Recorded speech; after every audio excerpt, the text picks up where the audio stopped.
Hi, my name is Steven and welcome back to my channel. Today I'm going to be talking to you about Life Lessons Part 8, How to Break Out of Being Shy.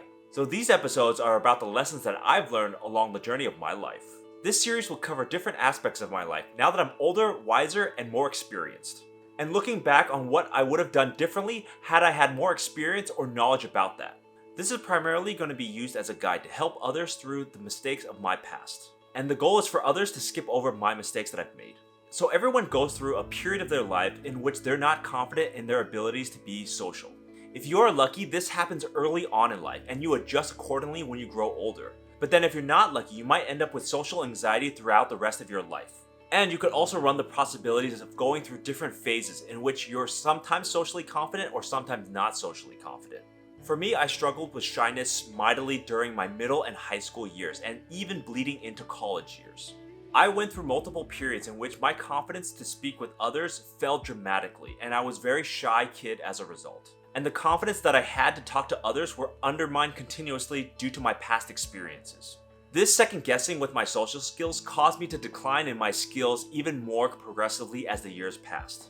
And you might end up in a negative feedback loop in which your experiences cause you to go into social isolation even more. For me, this happened in periods throughout my life going from middle school to eventually college. The reason was really rooted in my anxiety and my lack of confidence in myself. And this stuck with me for a while because it carried forward to all my future scenarios in which I interact with other people. I had, without a doubt, a lot of self-doubt in myself at the time. But throughout that time, I learned a lot of lessons that helped me to eventually overcome my stigma in social skills. And I started to ease myself into more challenging social situations, becoming more and more comfortable with it as I grew. And ultimately, I was able to become the person I am today, less shy overall in my communication skills. So in today's video, I'm going to talk about my background, my lessons learned, and my general thoughts on this. And before we start, be sure to like, subscribe, comment, share with your friends, hit that notification bell if you like this content. And here we go. As an Asian kid growing up in America, I was very shy in my childhood. This wasn't because I was socially isolated or didn't want to talk. It was purely because I was very unconfident in myself. And I really didn't want a lot of people knowing much about me, and so I wasn't able to develop that strong social network as a child. And I really didn't do a lot of normal things with other children as a result. I played a lot of video games at home. And my parents didn't really help in the matter. They didn't really introduce me to friends and different activities. I was by myself most of the time. And that really hindered me because I never developed the strong social skills that I needed until I was well into my adulthood.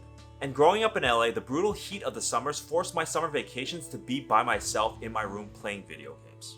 This led me to atrophy my communication skills when I came back from summer vacation to school. And it was very hard for me because other people kept in touch with their friends and grew their communication skills. And the other issue I noted was that my parents were Asian immigrants. They deferred a lot to American people. And my parents grew up in a society where they were not allowed to raise their voice or speak their mind about things. So as a child, my parents really ingrained into me that I shouldn't stick up for myself or say things that would make others angry. This led to a total collapse of my confidence when I'm talking to other people about myself. Since my parents didn't know a lot of English, they always deferred to Americans all the time, and that was ingrained to me as well. So a lot of my social struggles as a kid was ingrained to me from my parents. This led to a lot of confidence issues within myself because I felt like I didn't have a voice. There were many times that I was just unable to express my wants and desires to people. Suffice to say, this is not an easy challenge to reverse or change about yourself. A lot of the problems were deep-rooted within the core of myself that I needed to change over time. So I would say that to those who are really motivated to break out of their shyness shells, it's going to be a lot of hard work. But you can take the lessons that I've learned to help you along that journey. And that maybe over time you'll be able to overcome your shyness and be confident in your own voice. So here are my lessons learned on how to break out of being shy.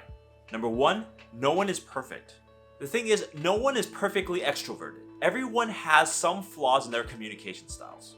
Even those people who you think are perfect and aren't shy, they have dealt with it in some form or another in the past. And that to get to where they are, they probably put in a lot of time and effort in crafting their communication skills.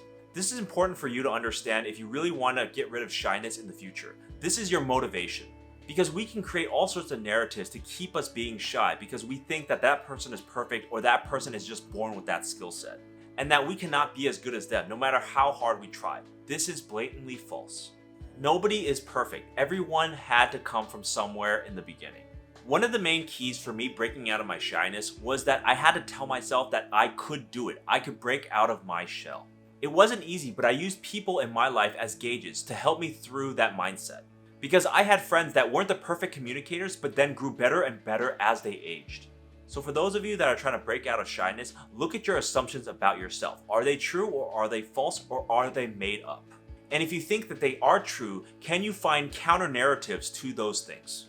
The goal really is to get yourself out of that mindset that somebody else is perfect and that you can't accomplish what somebody else did. Maybe you won't end up being as good as them, but you'll probably make a lot of progress in the meanwhile. The answer and future growth might really surprise you. You just never know. You have to get started. The lesson is to look at yourself and see whether or not the assumptions you have about your shyness are true. Understanding those assumptions and questioning them is the key to breaking from them.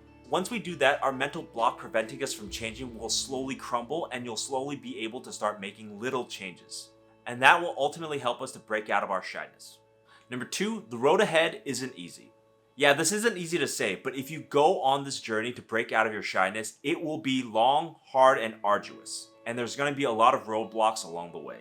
But you have to be ready for what is coming.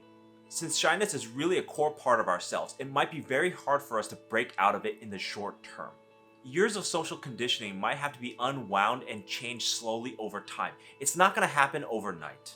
Rebuilding it and gaining new social skills and believing in ourselves takes a while. This is very much in line of every other core personality traits that we want to change in our lives. It just won't be a quick process. Change is hard, and it generally requires a long-term commitment in order for you to be successful. I think in middle school, when I realized for the first time that I had a social shyness issue, until I was 27 when I finally fixed it, that was the length of time it took me to change myself. It took me almost 15 years of slow progress in order for me to break out of my shell. And throughout that time, it wasn't a gentle slope up. There were periods of time where I had tremendous growth and periods of time when I had general decline. The lesson is, if you have this goal, don't give up and keep at it for as long as you can. You'll notice the changes eventually. Because the more connected we are to others, the happier our lives will be in the long run. Many studies have shown social isolation to be deadlier than smoking a pack of cigarettes each and every day. And over the long-term course of your health, it can be supremely detrimental to your mental health. So changing yourself is really difficult, and it requires an extremely long timeline for it. But it's also important to understand the realistic timelines for these kinds of changes. It takes a while. The key is to try to do it consistently throughout that period of time. You might not make progress all the time, but if you make slow, consistent progress, you'll eventually get there. So dig in for the long haul if you're trying to tackle breaking out of your shyness. Know that it'll take a while, but it's definitely worth it in the end. Number 3, practice in safe spaces. When you're trying to break out of being shy, you'll need places in which you feel safe to explore and do new things. The last thing you want to do is overwhelm yourself and have multiple negative experiences in this. Because if you get enough negative experience, you ultimately give up and you don't want to do it anymore. Gradually need to open your comfort level so that you can take on more and more new experiences as you go. Going to places like libraries, food courts, or places that you're familiar with are excellent places to start from. It doesn't have to be these locations, but anywhere you feel comfortable in exploring new social opportunities is best. The social aspect of this is you can baby step it by asking people directions or questions that you already know the answer to. The goal is not to get the answer, the goal is to get comfortable in asking the questions or talking to people in the first place. And you want to be in a mental headspace in which conversations are normal for you and you happen to do it all the time. When I was younger, I would use the library and talk to people randomly there, just to ask questions and to be social. It was really helpful that I was a curious person and asked a lot of follow-up questions after that initial conversation got started. This helped me to gain confidence in speaking, social skills, and also social cues from others. Like pausing during speeches or when you're trying to think of an answer. Do you stare at them or do you do something else with your body language? Where and how you practice your social skills will vary wildly depending on what skill level you're currently at. The key is to find places where you're comfortable at and gradually expand your repertoire. But you have to keep trying new things within those spaces. You can't get complacent and do the same things over and over again. You eventually have to jump into more challenging situations. This will slowly give you the mindset and confidence that you can do more and more as you progress. So first learn in places that you're familiar with and then branch out to challenging places later in life. Number 4, learn by osmosis. I basically learned how to interact and speak to other people through television and movies. Every time I was dealing with a shyness period, I would use movies and television as a guide to what to do next. Because movies and televisions can show me what I need to do when I'm in that exact same situation interacting with people. As a kid, because I was so isolated, movies and televisions were the only ways I could learn about social cues and interacting with people. Because in school, you don't really learn the range of social interactions that you will encounter. You only deal with a limited subset. So when I saw on TV, I would try to mimic the speech and body language of that particular person I was mimicking from. It's not perfect, but it was really good practice for me to do that to get better at this skill. Repeating the words over and over and making me feel confident in what I was saying to other people really helped me in my early childhood. And seeing the body language of others during the conversation was really helpful for me to mimic that exact same body language in the future. What I really focused on at the time was documentaries, romantic comedies, and dramas. Because those were the type of movies in which you can see two people talking to each other and you see the whole range of emotions from them. This allowed me to gain insight into the characters and examine what a normal conversation would look like. It certainly wasn't the most efficient way, but it was far less scary than actually saying those things to actual people. So when you're trying to learn how to break out of being shy, learn from as many different media sources as you can possibly can. And you don't have to stick to media. Any sources that can help you break out of your shyness will help you. The key really is to observe the people and watch how they interact with each other and what words and body language that they're using. Don't just watch a bunch of movies and hope that you'll learn something from it. You really have to dig into the characters and analyze what they're doing and how they're doing it. So when you're trying to break out of being shy, learn from everywhere as much as you can. You don't have to just gain that experience from talking to other people. Number 5, practice, practice, practice. This is very important if you want to crack the code for being less shy. You need to get out there as much as you can to practice your social skills whenever you can. The more you do it, the easier it'll become for you in the future. Humans are social creatures and we all need to communicate with one another to survive in the long run. It is critical in how we survive in the world, and the more you communicate, the better resources you'll be able to obtain. So for all the lessons that I've learned over time, refining your communication skills and getting better at it is one of the most important skills you'll ever have. In my senior year of high school, I enrolled in drama class, and for the first time ever, I was a social butterfly. I talked all the time and I was in a lot of plays. I had learned more socially in that 1 year than the past 3 years combined. And I improved my social skills so much that after my senior year of high school, I didn't refine my communication skills further. What followed was a multiple year decline of my social skills, basically getting back to where I started before my senior year in high school. This is because I didn't practice my social skills. I didn't get better at something. I didn't go out and meet new people. I just stayed in my shell. And because I was in a new environment with lots of classes and lots of people, I didn't think that I need to expand my social circle, which was a mistake. The less I talked, the less social skills and conversation I had, the more I became more socially isolated. So I definitely suggest if you find momentum in breaking out of your shyness, keep at it. Don't quit it. Consistently increase your communication skills all the time and refine it. Get better at it.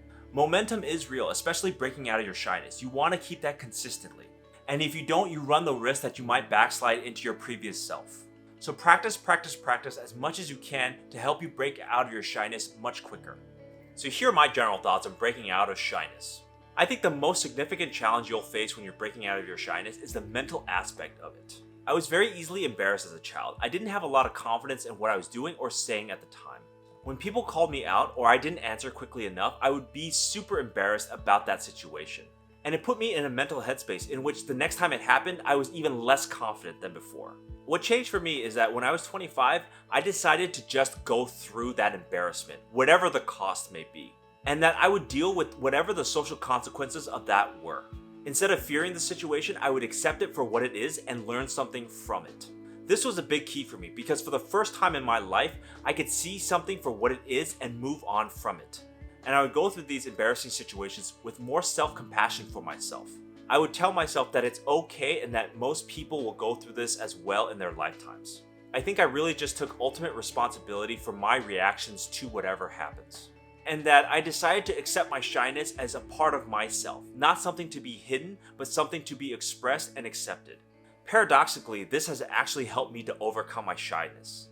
It definitely wasn't an easy 15-year journey, but it was well worth it in the end. I feel much more confident as a result of this. So those were my lessons learned on how to break out of being shy. As our society gets more digital in nature, I believe shyness will be a big problem in the future. Where my childhood had very few digital devices, children nowadays are always connected to the internet and digital devices. And doing so, the consequences of that is less human interaction overall in their lifetime. Many of my social experiences with other people during my childhood might not happen with this generation or younger. And that might result in more people becoming shy or less confident in themselves in social situations. Everyone has periods in their lives in which they go through a period where they're shy or unconfident in themselves. Certainly that was the case for me, but I truly believe that with practice and intention, we can break out of our shyness if we want to. So the main keys are to identify your mental barriers, know that this is a long-term process and not short, and also practice as much as you can on your social skills to keep them sharp. So those were my lessons learned, so I hope you take away some of my suggestions and implement them in your own life to break out of shyness. So thank you for watching. Please leave me a comment down below on what did you do to break out of your shyness and would you recommend that to others? And I'll see you next time.